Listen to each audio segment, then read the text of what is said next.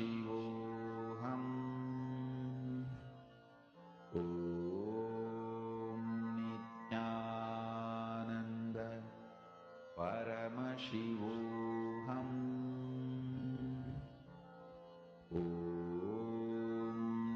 Please relax. Let us all now enter into the next session where we understand about conscious elasticity. Let us listen to the deeper revelations on conscious elasticity.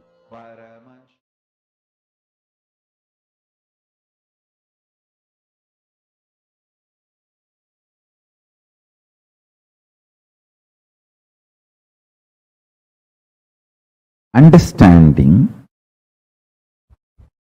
the multiple dimensions of your existence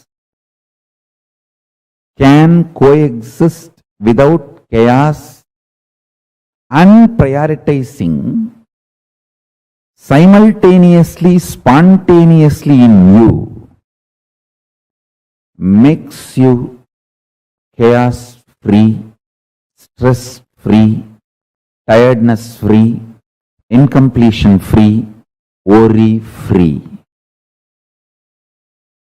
Listen, I'll explain. Very simple thing I can tell you.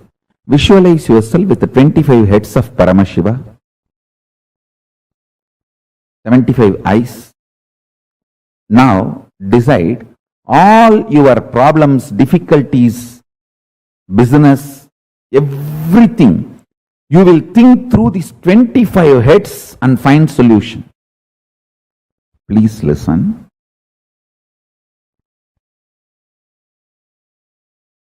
These visualizations like 25 heads of Paramashiva, 75 eyes of Paramashiva, 50 hands of Paramashiva, all these expands your conscious elasticity. Mark these words. Mark this word. Conscious elasticity means capacity to conceive larger ideas, ideologies, principles, theologies.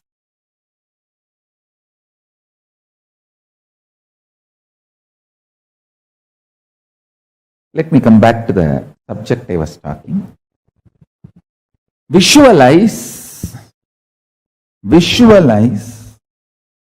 you with 25 faces. I tell you, every day you are also doing all these 25 actions.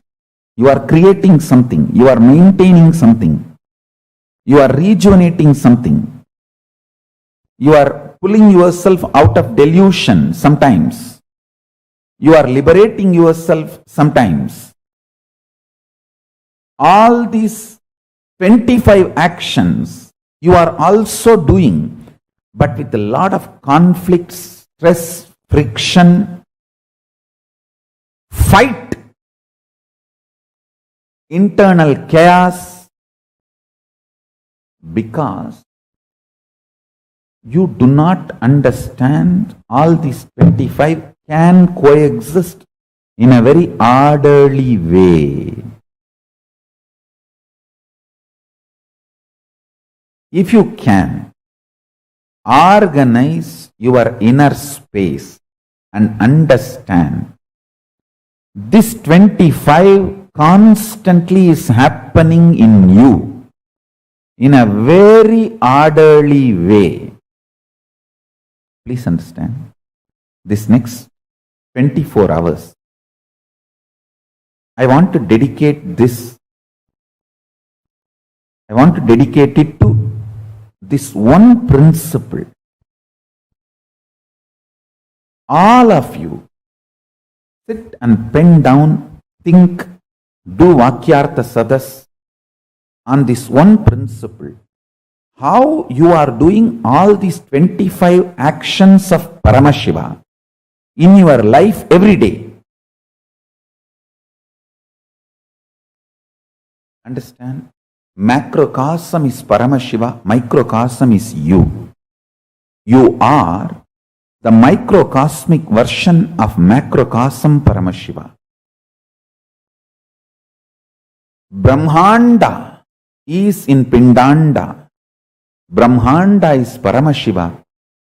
You in your body, in your Pindanda, is direct version, reflection, representation of that Paramashiva in all his glory, capability, possibility and powers. You are blueprint of Paramashiva. Conscious elasticity.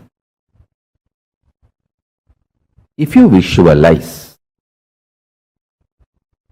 you with all these 25 phases of Paramashiva, the different aspects of your life,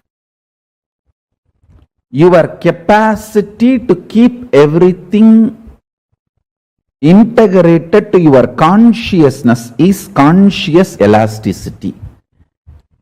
If you feel these 25 phases, heads of Paramashiva is on your head, the neck muscle actually keeps all the heads integrated to your body. Same way, the conscious elasticity is the neck muscle keeps all these 25 phases and paces of you, keeps integrated to your consciousness. Understand? All of us are doing these 25 activities. You are creating, maintaining, maybe in small scale, destroying, putting in delusion, pulling out of delusion, liberation. All of us are doing. See, when you give a consolation, a loving smile, or a simple loving hug to a friend, you are liberating that person from suffering. So every day, knowingly, unknowingly, all of us are doing all these 25 activities. If you are in chaos, disorganized, you suffer as bandha jiva, bound soul. If you become organized, understand these 25 phases of you is part of you and integrate them. By building a conscious elasticity, you become Paramashiva. Unclutching strengthens your conscious elasticity. Your ability to be a creator or rejuvenator or liberator or destroyer or deluder, all your dimensions will be in sync if you know how to be unclutched. By more and more unclutching, build conscious elasticity. That's the essence of today's satsang.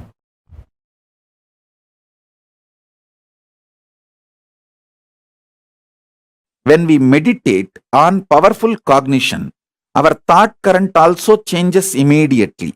Mohit Chandani, listen.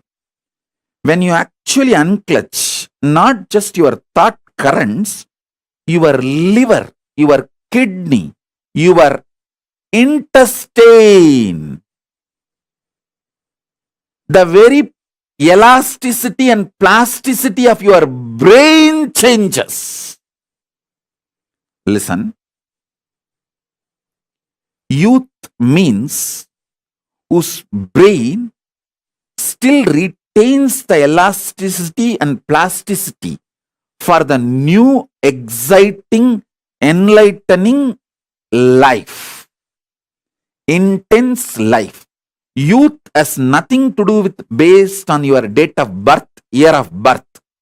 Youth means whose brain is plastic enough, elastic enough to manifest the grooves, to radiate enlightenment, excitement, intensity, joy, life positivity is youth. So when you unclutch, sit in unclutching, your liver changes, your intestine balances, the elasticity and plasticity of the brain, the ability of your brain to develop the new grooves changes. It's no more a dead, frozen stone. It's a living clay in which the new grooves can be formed.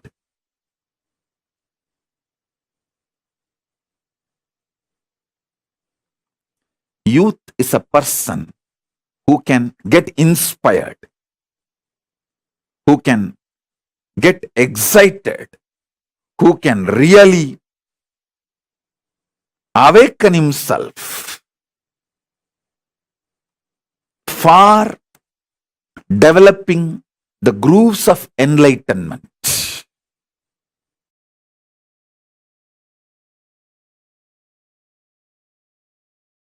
Simplest way, as it happened in my life, I tell you.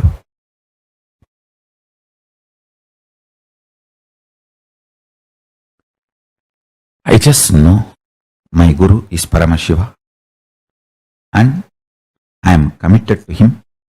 I'll do it. That's it.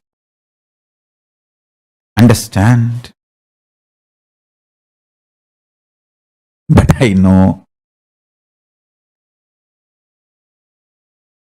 I will be integrated to my Guru and my commitment to my Guru, and not even one second iota of doubt or idea of not doing even appeared. Forget about that thought appearing and then me consoling and denying and saying, no, there is no internal struggle. I just know I am committed to my Guru and I will do it.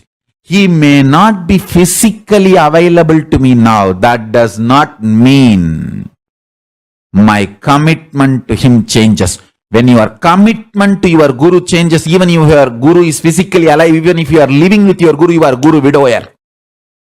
If your commitment to Guru has not changed, you are Dirgha Sumangali, Nitya Sumangali.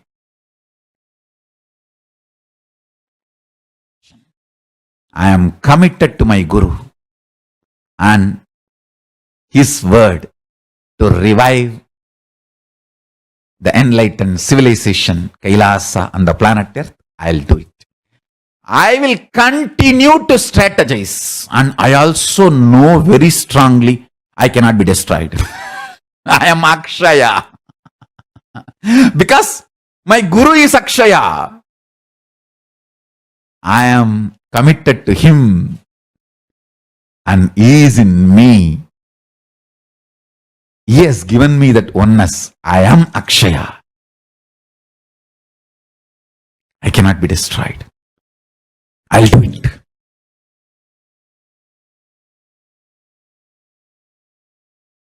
And I am successful in making it happen.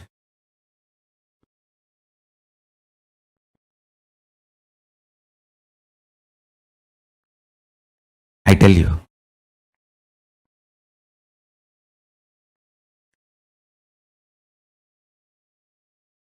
fundamentally, enlightenment is too simple. The identity you cognize as you just needed to move from pi of destructive individual identity to pi of Paramashiva. See, your foundation software, that binary code is destructive, powerless ideas, concepts, cognitions. If we Wake up to the powerful cognitions.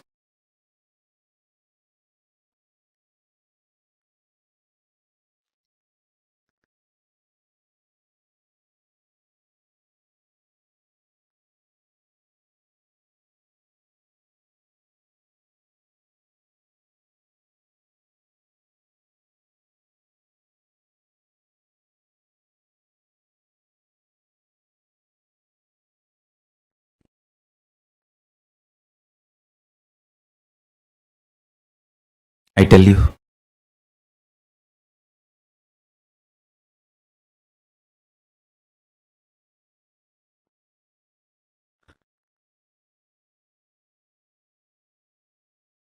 the whole being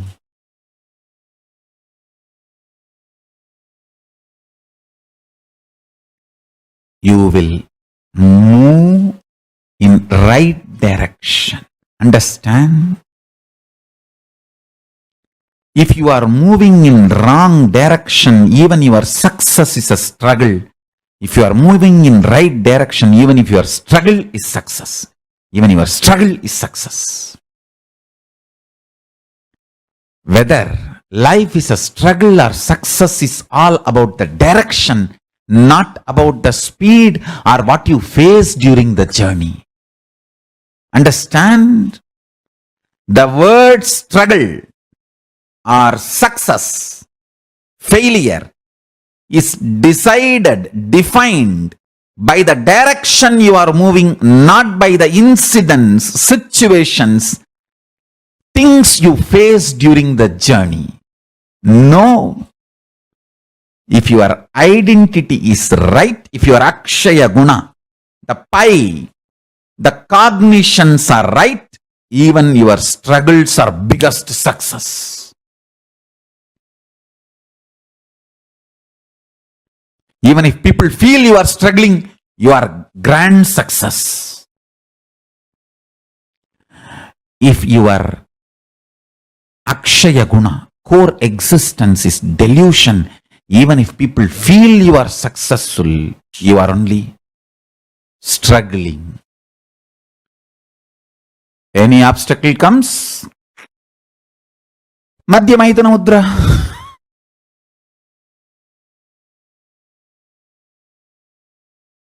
Neither internal nor external obstacles can come. No. Over. Understand? I can negotiate with whole world for my Guru, but no question of negotiating with my Guru.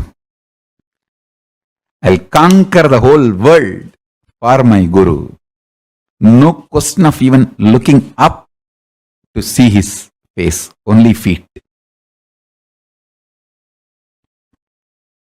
Understand?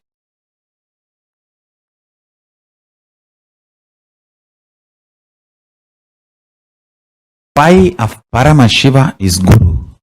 If you negotiate with the core concept Akshaya Guna, then when are you going to reach and be integrated and strategize for it?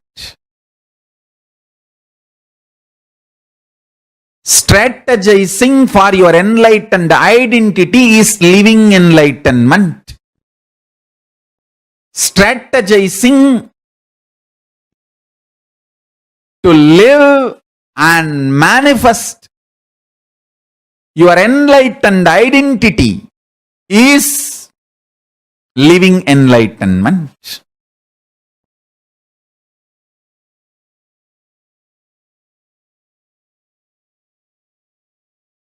Listen now very carefully.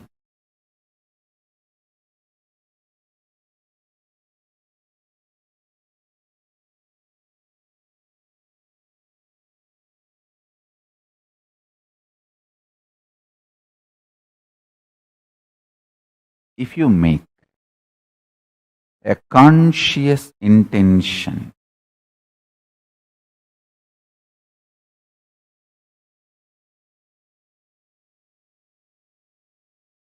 how your body should be, mind should be, you should be.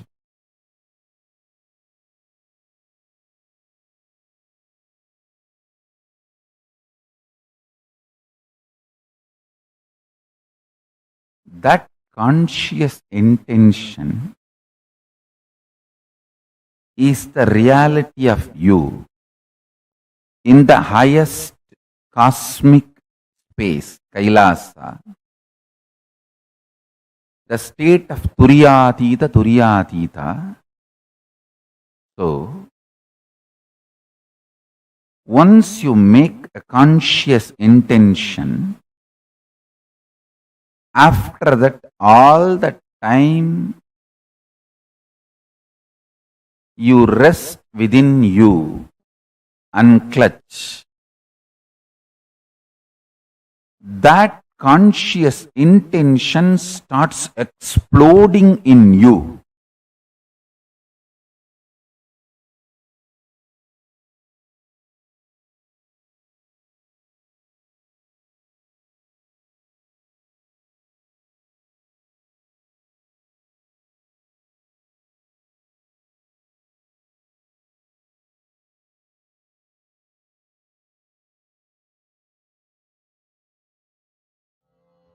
Om Nithyananda Paramashivoham. Om Nithyananda Paramashivoham. Om Nithyananda Paramashivoham. Om Nithyananda Paramashivoham.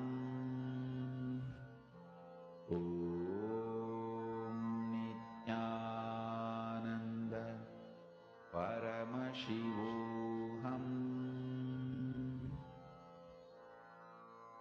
Mahamahavagya, spiritual lullaby for samadhi, and Suprabhatam, wake up call, wake up song for Paramashiva. This Mahamahavagya is spiritual lullaby for you to fall into samadhi. Suprabhatam, wake up song for Paramashiva to wake up in you. Just remember this one powerful cognition. This Mahamahavagya puts me in samadhi. This is spiritual lullaby for samadhi. And Suprabhatam, wake up song for Paramashiva in me. For Paramashiva to manifest. With this one spiritual powerful cognition, chant this Mahamahavagya.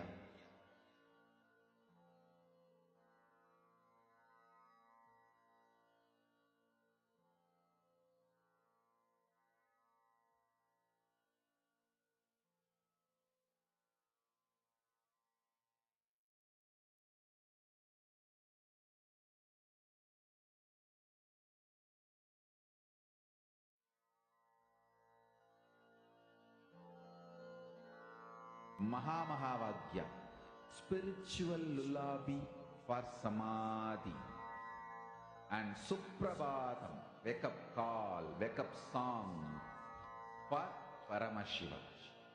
For Paramashiva to manifest. With this one spiritual powerful cognition, chant this Mahamahavagya. Om Nithyananda Paramashivoham. Om Nithyananda Paramashivoham. Om Nithyananda Paramashivoham. Om Nithyananda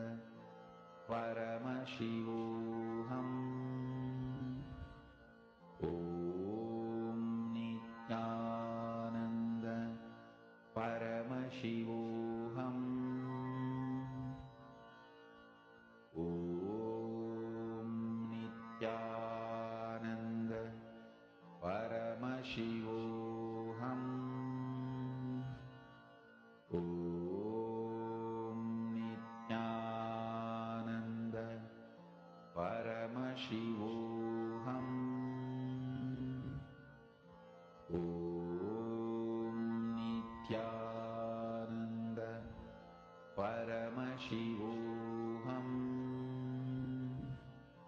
Om Nithyananda Paramashivoham. Om Nithyananda Paramashivoham. Om Nithyananda Paramashivoham. Om Nithyananda Paramashivoham. Om Nithyananda Paramashivoham. Om Nithyananda Nityanandam. Hope all of you understood what is conscious elasticity. How many of you clicked with what is conscious elasticity? What is conscious elasticity? Come on. Swamiji had elaborately explained this. Anyone here who is coming for the very first time, see, this is Paramashivoham Level 3 program. So if any of you are coming here for the very first time, we are teaching a lot of advanced syllabus, advanced topics. So do let us know. That way we could help you understand it better, because it will take some time for understanding it. If you don't understand something, please do let us know. Okay. Laurent, you're saying you do not know. Okay, I'm going to explain to you all now. Once again, recapping what Swamiji had just revealed to us. See, the ability for us to be able to cognize subtler and subtler truths. See, anytime you are cognizing the most subtler and subtler truths about the existence, universe, the conscious elasticity in you increases. This conscious elasticity is literally your ability to be able to involve with life, to be able to perceive life, cognize life, and without getting reactive, getting agitated or reactive with anything that you are doing. The ability for you to be so expansive inside of you, where just the way you are, the way you cognize the things, the kind of powerful cognitions. How many of you feel like just sitting and sitting in the sessions, listening to Swamiji, or during the darshans, you just feel like something is happening in you, you're just expanding, expanding, expanding. How many of you have this feeling? Oh my God, what's going on inside of me? Why am I just feeling like something like it's so big? And you feel like, wow, like expanded. How many of you feel this?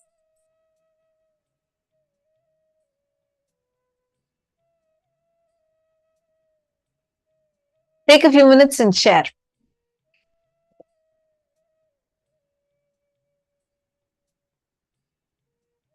How many of you feel like, wow, this is just too much? Like, what am I having? I'm just experiencing so much. It's like expanding, expanding, and expanding in me.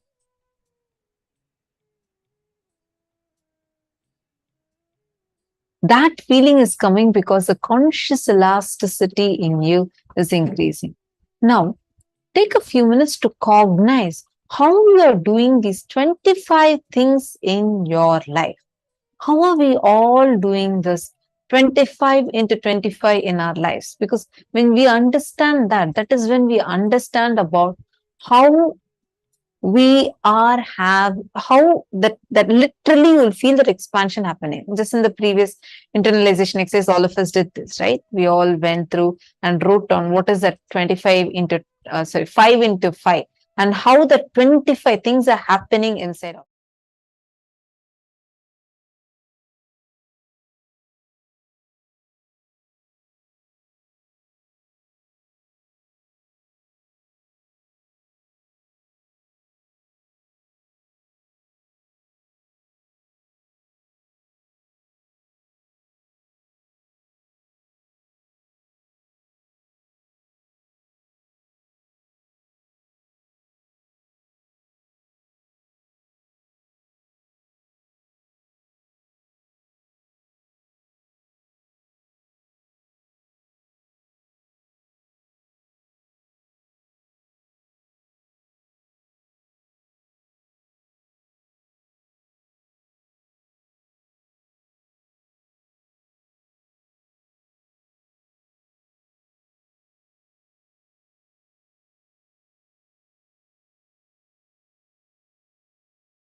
the conscious elasticity in us, right, has this extreme ability to make us manifest the experience of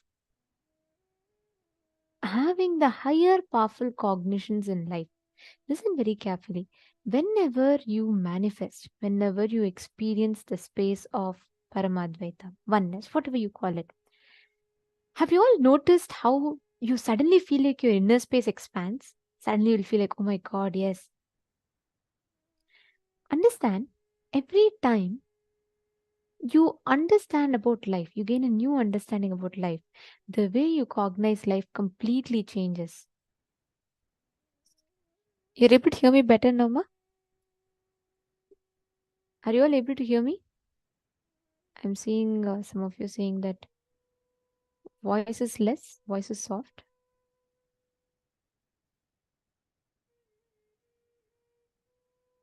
Is this better?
Nithyananda, hope the technical issues fixed now. Are you all able to hear me clearly? Is audio better for all of you? Nithyanandam.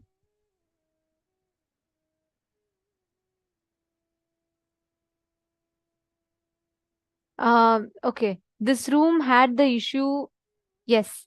Ma Jessica and Ma Vimala, I'm sorry, Ma. We have muted Ma Michael. We have muted Michael Borowski. I request all the participants to please mute yourselves. Please check. Do not unmute. Yes. So now you will all not have this issue anymore.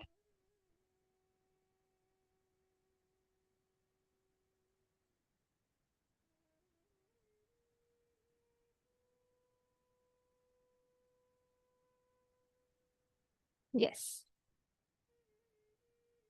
Now it will be fixed. Ma Prema Karani. Okay. Thank you. Ma Virupaksha. You should tell. You should certify. You're the first person to notify, so you should be the first person to certify if the voice is proper for you or not. Okay. Thank you, Ma. Okay. Thank you, Ma. All right. So now I apologize for that and will be aware of the volume. Okay. So see, please understand conscious elasticity. When your brain is cognizing the higher powerful cognitions and truths, let's say you learn about for the first time, when you learn about vertical time zones, how many of you felt like suddenly you will feel like, the whole thing, your whole brain is expanding? How many of you experienced that when you listened to for the first time and when you learned about it, when you understood, you suddenly felt as if like, oh my God, there's so much and you're expanding. Understand, every time you cognize the powerful cognitions and truths, your inner space expands. Your brain literally rewires itself. The way you enjoy, the whole inner space literally expands. Understanding?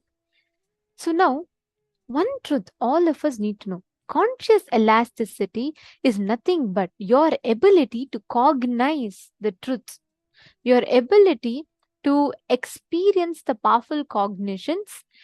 As the more and more your brain grows, brain develops, the powerful cognitions, the brain actually expands. Now, I request every one of you to sit with this understanding. Can each of you please bring a bottle of water?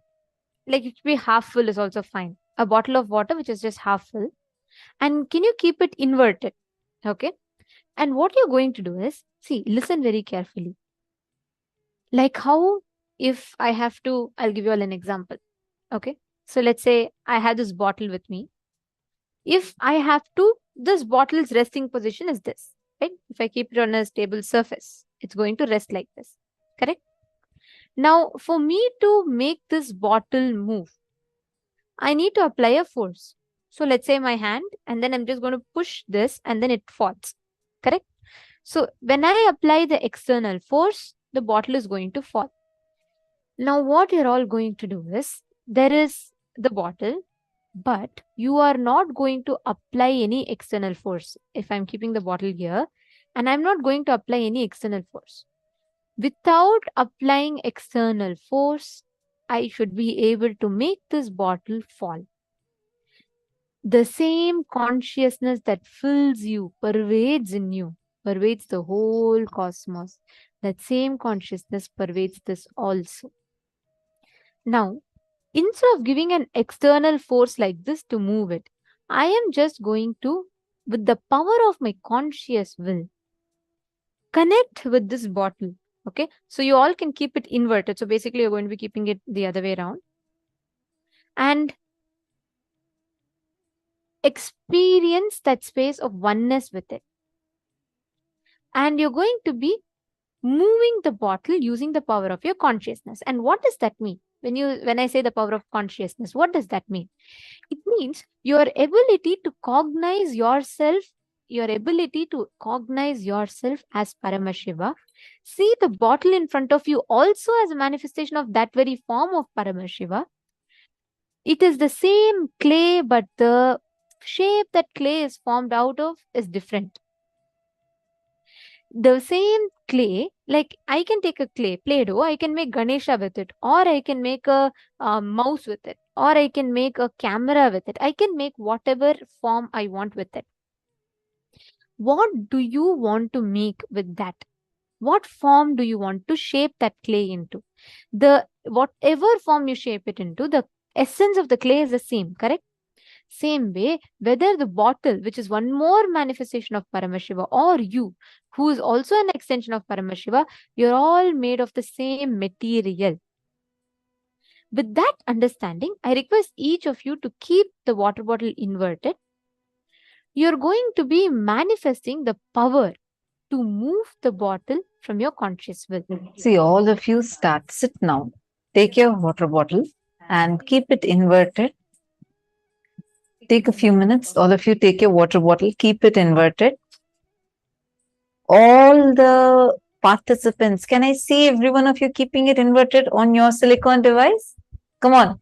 Sumit Agrawalaya, Satyajata Shivaya, Wangkian, Akashaya. Come on. Yes, I see Akash Geronimus keeping it. Sheely. Please take your water bottle and keep it inverted. Junji Wong. Nithyanandam. Chandrasekharaya. Alex. Come on, all of you take a few minutes and quickly keep your silicone device and keep your water bottle inverted. We are now going to be playing a video for all of you. Just watch it. Okay, see, basically, you're going to be intensely looking through your third eye. Look at the object, intensely look at the object. And you're going to be chanting the Mahavakya. We're going to be playing the Mahavakya. Through the third eye, you're going to, that's the conscious connection you have. And you're going to move it, just will it to move. Like how move your hand with your will, like that you're going to move it. Clear? Please start. Chant the Mahavakya. Ananda Paramashivoham Om Nithyananda Paramashivoham Om Nithyananda Paramashivoham Om Nithyananda Paramashivoham Om Nithyananda Paramashivoham Om Nithyananda Paramashivoham Om Nithyananda Paramashivoham Om Nithyananda Paramashivoham Om Nithyananda Paramashivoham Om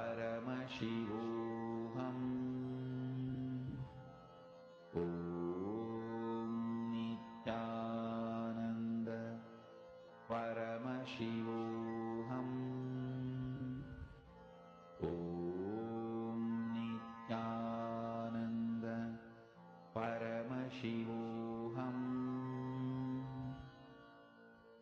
Om Nithyananda Paramashivoham